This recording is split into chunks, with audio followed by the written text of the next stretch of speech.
अक़वामे मुत्तहिदा का इजलास, गजा में जंग बंदी की करारदाद मंजूर। गजा की सूरत हाल पर अक़वामे मुत्तहिदा की जनरल असेंबली के इजलास में एक मरतबा फिर गजा में फौरी गैर मशरूत जंग बंदी की करारदाद मंजूर कर ली गई। इस करारदाद की मंजूरी के लिए 193 में से 158 वोट पड़े, लेकिन अमरीका, इसराइल और दीगर 7 मुल्कों ने करारदाद के खिलाफ वोट दिया, जबकि 13 गैर हाजिर रहे। इसके अलावा जनरल असेंबली में पास की गई करारदाद में इसराइल और हमास से तमाम यरगमालियों की रिहाई का भी मुतालबा किया गया है। जनरल असेंबली इजलास में इमदादी एजेंसी एरवा के हक में भी करारदाद मंजूर की गई है।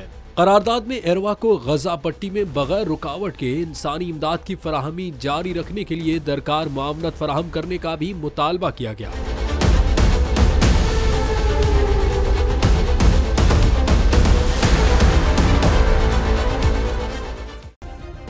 सब्सक्राइब करें और बेल दबाएं ताकि कोई खबर रह न जाए।